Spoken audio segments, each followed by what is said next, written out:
बातमी नाशिकमधून. नाशिकमधील लग्न सराईला इराणी विघ्न आलेला आहे. इराण, अमेरिका, इस्रायल युद्ध सुरू आहे, त्याचा फटका बसलाय. गॅस सिलेंडरच्या तुटवड्यामुळे समारंभ अडचणीमध्ये आलेत. पाहुण्यांना निमंत्रण, मात्र लग्नाच्या जेवणाची चिंता ही आता भेडसावू लागली आहे.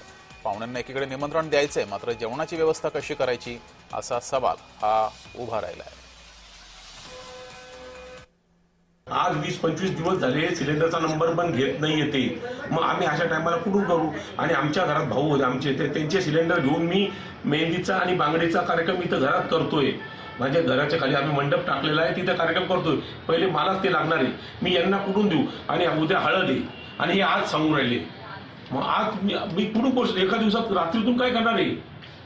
माझा हाच प्रश्न. रात्रीचा मीडियातर्फे तुम्हाला एकच सांगतो, विनंती करतो का तुम्ही पोचवा आम्हाला कुठून तरी.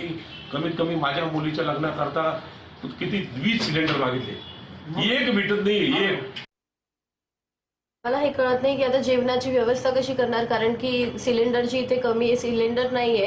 ते आता हे आले कार्यालयाचे पण, ते काका आले, ते पण सांगतात आम्हाला की तुम्ही करून द्या काहीतरी, कारण की हे होऊ नाही शकत.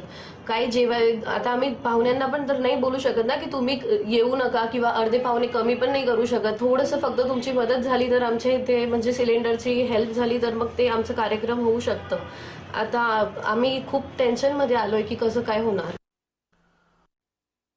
अधिक माहिती घेऊया. आपले प्रतिनिधी किरण गोटूर आपल्यासोबत जोडलेले आहेत. किरण, व्यावसायिक गॅस सिलेंडरचा तुटवडा याचा सगळ्यात जास्त फटका हा लग्न सराईला बसताना बघायला मिळतोय.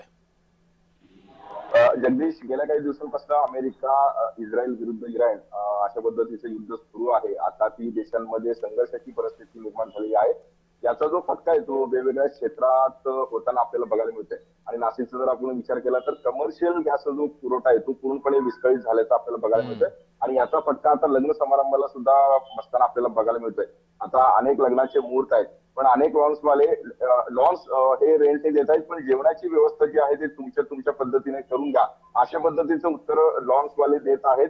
आणि त्यामुळे जे लग्न आहेत ते लग्न या सगळ्या समारंभावरती अडचणी ज्या आहेत त्या आता निर्माण झालेल्या आहेत. कारण लग्न समारंभाला जेवणाचा एक मुख्य जो आहे हे कार्यक्रम असतो, पण जेवणासाठी जे गॅस लागतं, जे गॅस उपलब्ध ज्याचे नाशिकमध्ये जे होत नाही अशा पद्धतीची एक परिस्थिती आपल्याला बघायला मिळते. त्यामुळे या सगळ्या युद्धजन्य परिस्थितीमुळे आखाती देशातल्या आता नाशिकमध्ये लग्न समारंभावरती सुद्धा हे जाणवताना आपल्याला बघायला मिळते. संपूर्णपणे गॅसचा पुरवठा जो तो हे विस्कळीत झालेला आहे. त्यामुळे नाशिकमधले लग्न समारंभात अडचणीत आल्याचं आपल्याला बघायला मिळतं. ठीक आहे. तर सगळे प्रतिनिधी आपल्यासोबत जोडले होते. सगळ्या प्रतिनिधींचे धन्यवाद.